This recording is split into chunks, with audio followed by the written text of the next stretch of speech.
Hello students, as you all know we have completed this chapter, rulers and buildings. Lot of new things we have studied in this chapter. We came to know about the new architectural style, the customs and traditions that have influenced the Indian art and architecture. The new style, a combination of the Hindu style with the Muslim architecture, Hindu architecture with the Muslim architecture. This also we have studied. Then we have also studied the introduction of certain new kinds of construction work that was done in India. तो ये सारी चीज़ें हमने समझी. We have understood about all these things in detail in the chapter. Now what we are doing is, as we have completed the chapter, we will be discussing the question and answers. Got it? Because you all have to write down the question and answers, so I have taken this out from the net only, so that you are comfortable writing your answers. So I will be discussing the question and answers from here itself. Got it? So what was the first question? Let's discuss the first question. Now please understand. Just a minute, children. Now please try to understand. We are talking about trabeate and arcuate. Got it? So two types of architecture that was introduced in the medieval period was trabeate and arcuate. Got it?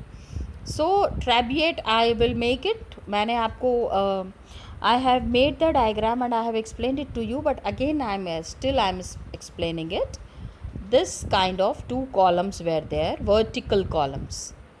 हाँ, इस तरह के दो columns होते थे. उसके ऊपर में a beam was put. Beam means लोहे की छड़. Got it? लोहे का पूरा छड़, लोहे का पूरा स्ट्रक्चर जो है इसके ऊपर रखा जाता है. On that a big stone slab is kept. तो this kind of a structure is called as trabeate. मैंने आपको कुछ पिक्चर्स भी दिखाए थे. I had shown you some pictures as well. Got it? Where the trabeate architecture, trabeate structures were very clear. Now please try to understand what is arcuate. Arcuate is, got it, ये this kind majorly arch were found above the windows and doors. जो दरवाजे और खिड़कियाँ होते थे उसके ऊपर, above that we used to find arcuate. Just see, I am making this structure here.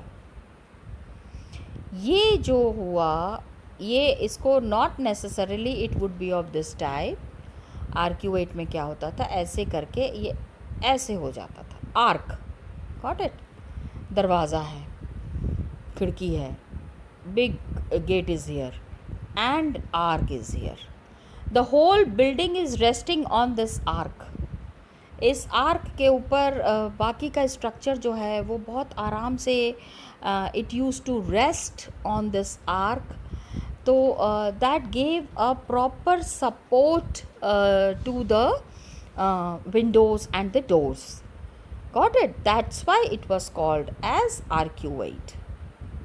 Got it? Explanation में यही दिया हुआ है. ट्रैबिएट स्टाइल में क्या था? In trabeate style the roofs were constructed, doors were constructed, windows were made by placing a horizontal, just see, horizontal beam across the two vertical columns. vertical and horizontal एक beam इसके ऊपर रख दिया गया and then the stone slab is placed. So trabeate style में roofs were there, doors were there, windows were constructed. That was a major architectural form of trabeates. Got it? तो उसमें क्या होता था, arcuate style of architecture में the weight of the superstructure, this trabeate and arcuate was not found in small structures. छोटे मोटे घरों पे नहीं मिलता था. जो बहुत बड़ी बिल्डिंग्स बनी हैं, the big structures that are constructed, उसके ऊपर में ही this kind of arcuate style was found. So super structure was there, उसके ऊपर द डोर्स. देखो, one thing is common, trabeate is also used for doors and windows, and arcuate is also used for doors and windows. One thing that we find is common. Got it? So this common structure is there, and doors and windows was carried by the arc. Okay, please understand what is arc. The arc is this kind of an structure, a half moon kind of a structure that is there, that is called as an arc. Okay, so when were these constructed? Please try to understand. It was constructed between the 7th and 10th centuries. Okay, trabeate was constructed from 7th to 10th century, and arcuate style was noticeable from the 12th century. मतलब trabeate पुराना है. The trabeate style of architecture is older than the arcuate style. Arcuate थोड़ा नया है. Arcuate we find from 12th century and trabeate we find from 7th to 10th century. Got it? So this is the major difference between ट्रैबिएट and arcuate. Please remember the difference. When you write the difference, when you mention the difference, you have to understand that it was,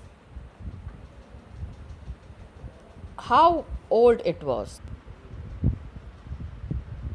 So children, it was all about trabeate and arcuate. Got it? The next one, the next question that is there is, what is a shikhara? ठीक है, मैंने आपको बताया हुआ है. I have already discussed it, but just because you feel comfortable, मैं आपको शिखर बना के बता देती हूँ. I'll just show you बेटा. This is a temple. Okay. And temple के ऊपर में the topmost part of the temple, जहाँ पे झंडा लगा होता है, that part is called as the shikhara. Got it? So it is mentioned here, highest roof of the Hindus temple, shikhara. Now what is Pitra Diora? Pitra Diora I have already discussed, but still Pitra Diora क्या है? It is an architectural style. इसमें क्या होता है? Colored hard stone.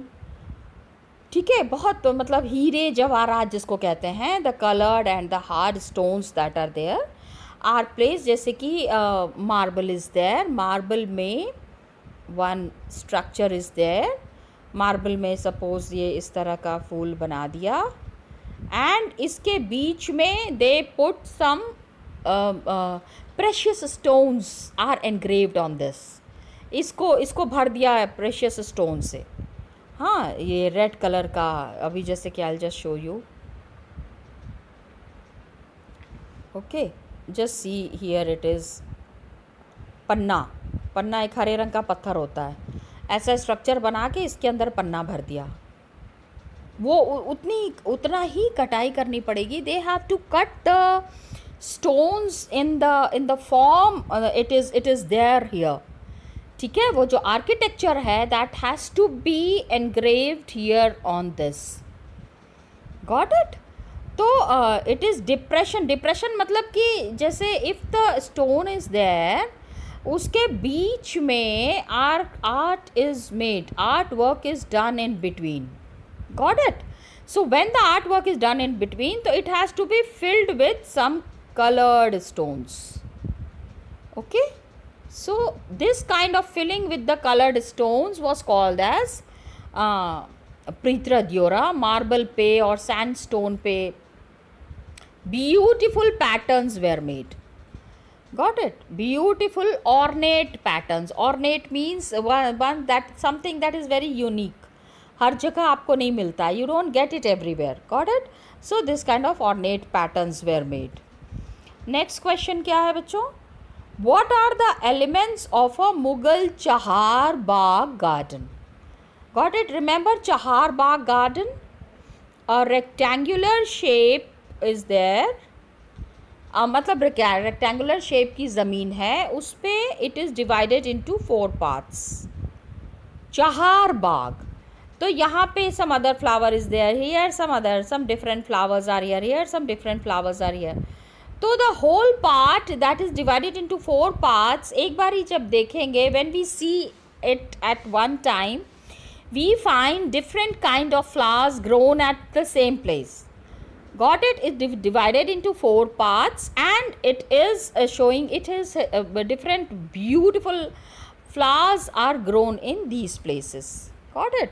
So this is called as the Mughal Chahar Bagh garden. Okay, so just see, it is mentioned here. Elements of Mughal Chahar Bagh garden are rectangular walled enclosures.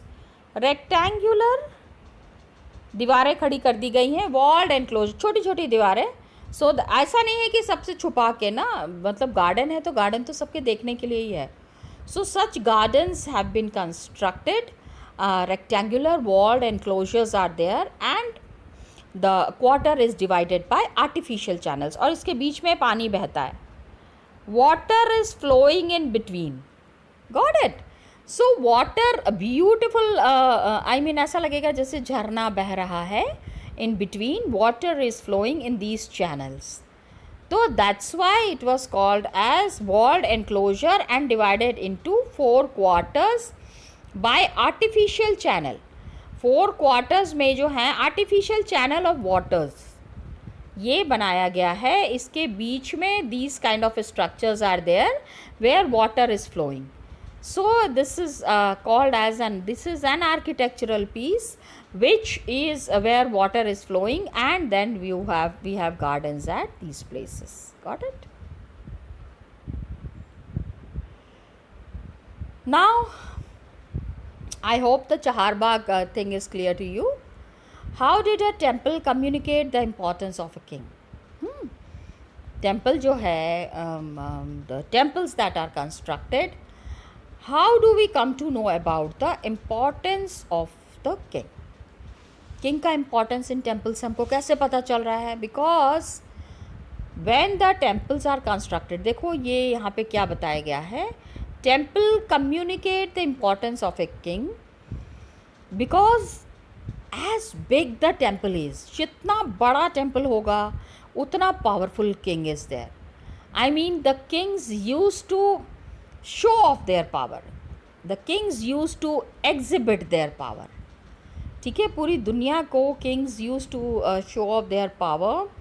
They used to demonstrate the power by constructing the temples. ये देखो, जितना बड़ा temple, जितना बड़ा construction, उतना ही बड़ा king का power.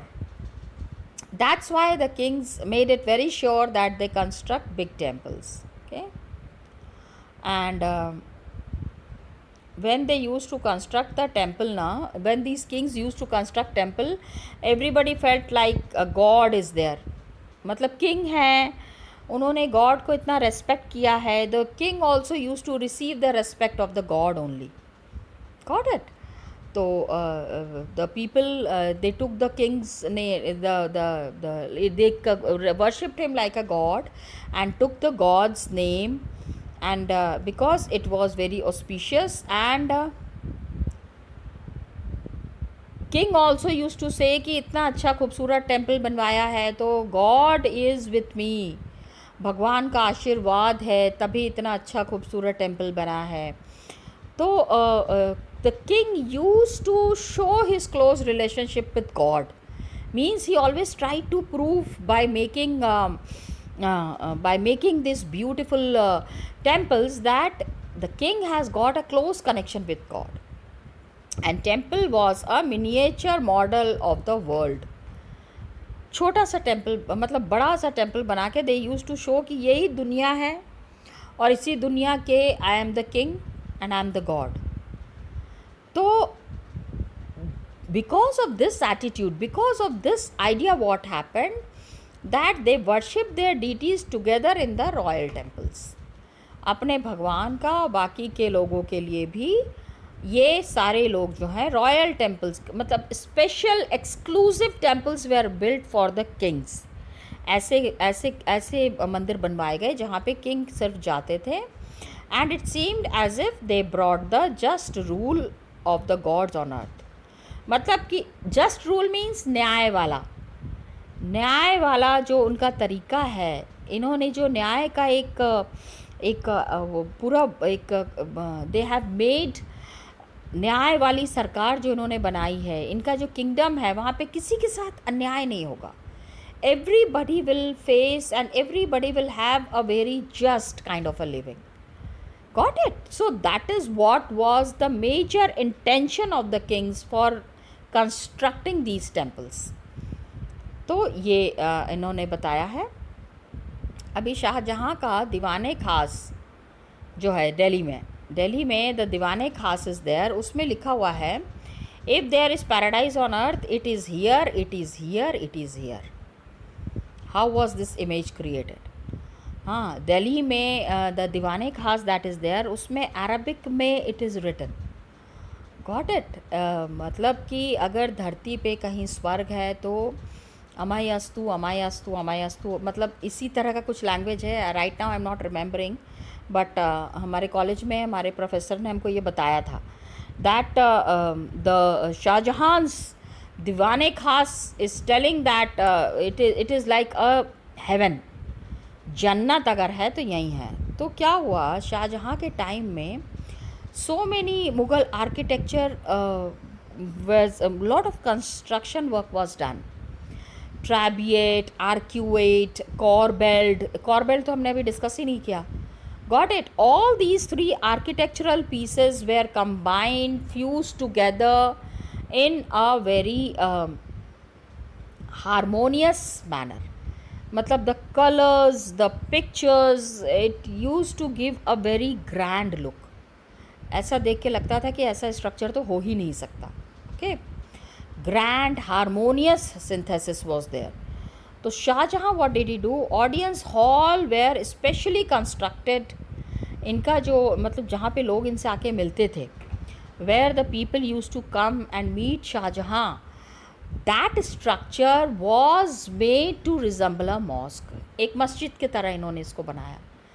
And mosque is the most holy place for the Muslims. तो the kind of a structure a mosque has, जिस तरह का structure मस्जिद में होता है, the same kind of a structure he tried to construct. Got it? So the pedestal I have already shown you, वो एक चबूतरा, a platform on which the king's throne was there, जहाँ पे राजा का दरबार लगता था. Got it? Please try to understand. Frequently it was described as Qibla. मतलब अल्लाह का घर है. The Qibla is there just below the king's throne, जहाँ पे राजा बैठते हैं उसके ठीक नीचे में है. तो it means that everybody faced the direction of the Mecca Medina.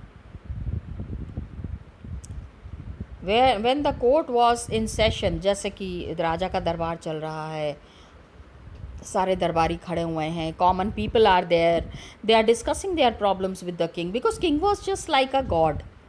तो न्याय के अगर चाहिए तो everybody has to go to the king. राजा के पास सबको जाना है. So when they are going to the king, the session is happening. At that time people use to feel that they are standing in the god's court. हाँ, भगवान के दरबार में खड़े हुए हैं. That kind of a feeling people had. That is what is mentioned here. So king was, हिंदुओं में भी था this idea was amongst the Hindus as well as amongst the Muslims, that they were the representative of the God on earth. Okay, amongst the Hindus also they used to construct the temples, and amongst the Muslims mosques तो बनाते थे, but उनका जो दरबार होता था that used to resemble a mosque.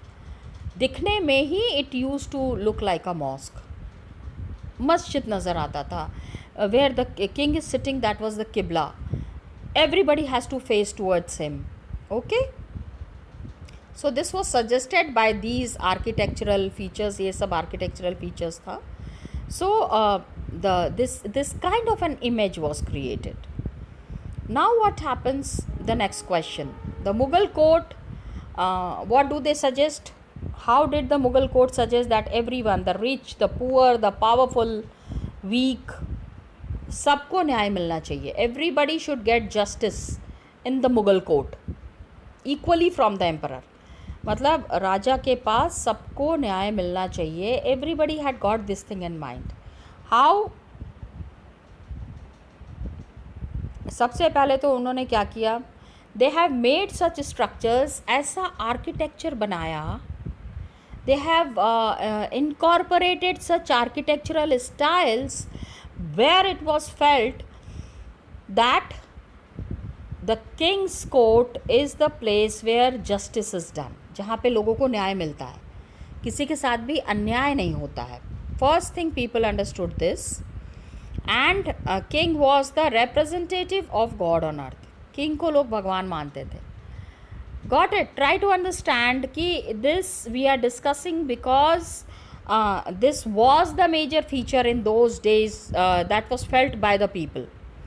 And the royal justice, मतलब दरबार लगा हुआ है, and the court that was there was emphasised by Shahjahan.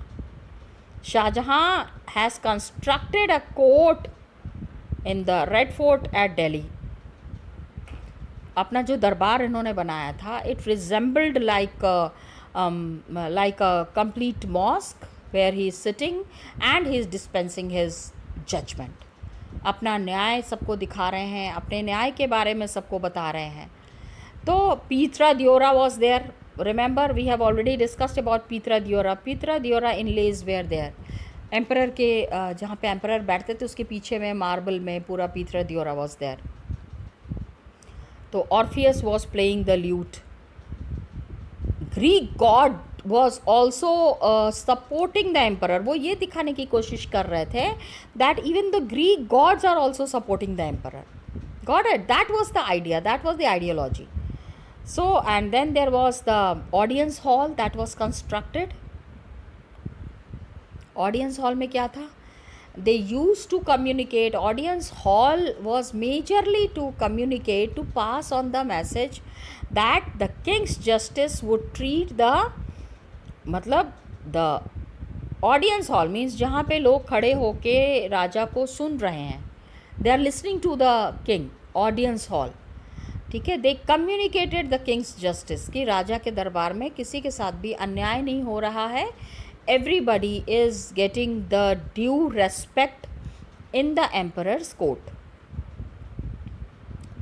And everybody has to live harmoniously. Now एक तो गंगा नदी है. What role did Yamuna play in the layout of new Mughal kingdom? ठीक है. Mughal city Shahjahanabad was there. The old name of Delhi was Shahjahanabad. उस शाहजहाँ के नाम पे शाहजहानाबाद था, अभी तो नाउ इट इज़ दिल्ली. तो द रोल ऑफ यमुना क्या था? सबसे पहले the king's palace that was there, उनको सुबह उठते ही नदी देखना है, तो the front place was given to the king in the new city of Shahjahanabad in Delhi. And only specially favoured nobles, खाली कुछ ही लोगों को रिवर साइड का ज़मीन मिला था, so that they can get their houses constructed and they can also enjoy the kind of life and the kind of view that king is enjoying. तो favoured nobles who were very close to the king, सिर्फ उनको ही इस तरह का Yamuna river के पास का access मिला था.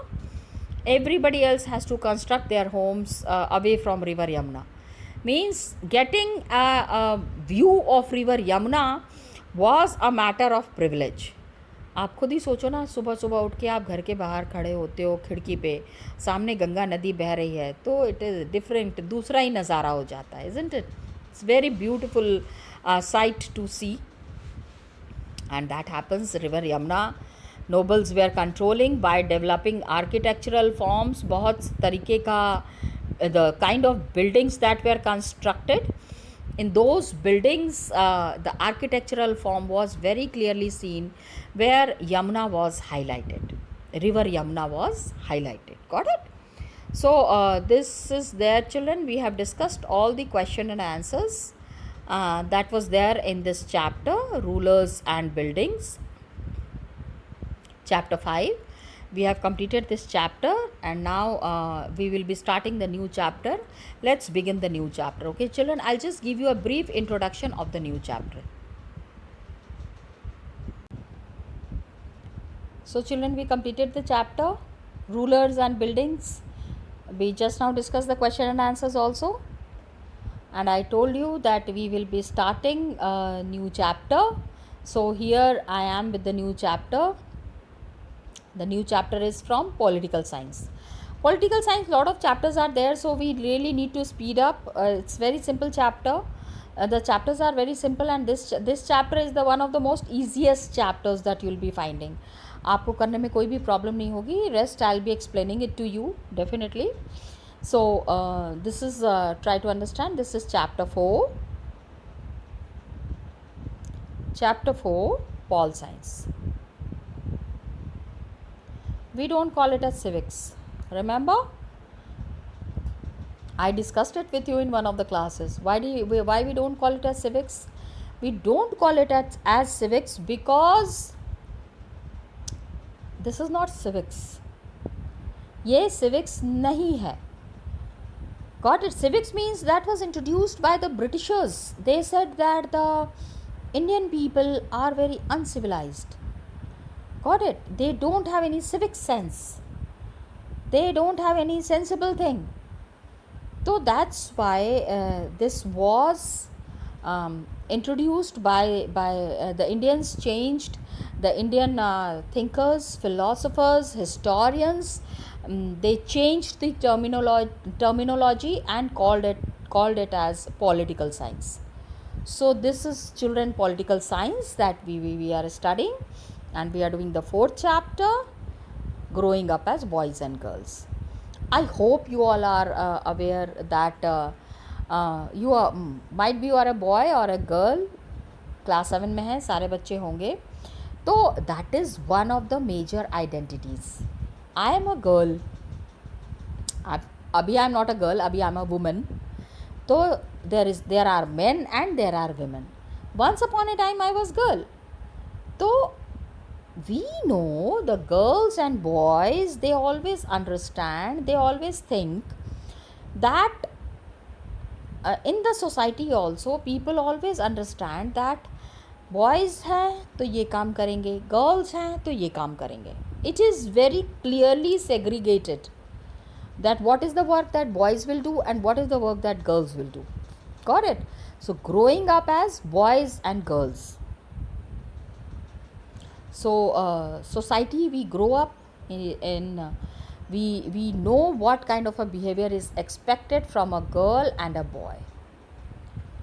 Boys and girls can or cannot do, क्या कर सकते हैं क्या नहीं कर सकते हैं.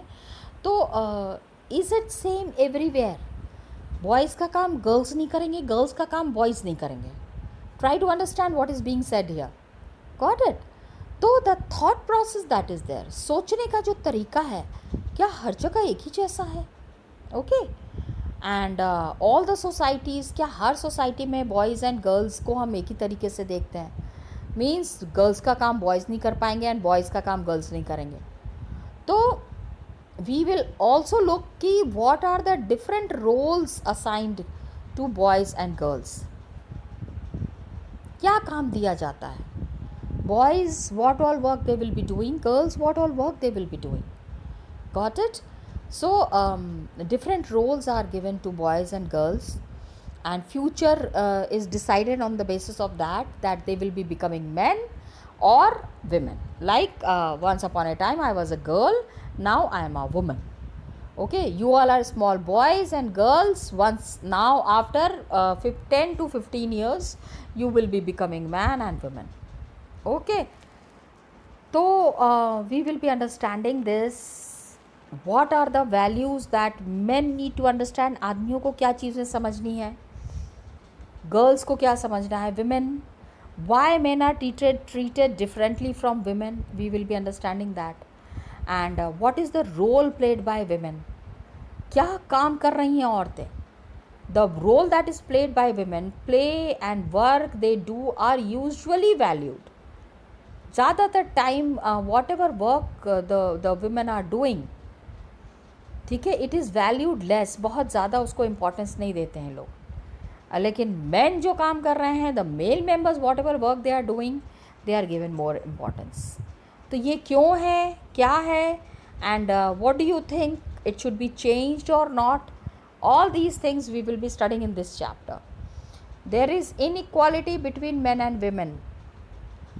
So why this inequality is there and how we need to solve these inequalities. Got it? तो हम सबसे पहले we will be talking about an example of Samoa. 1920s में there was one place called Samoa. वहाँ पे what was the difference between men and women, we will be discussing it in the next class children. ठीक है, thank you so much and all the best to you children.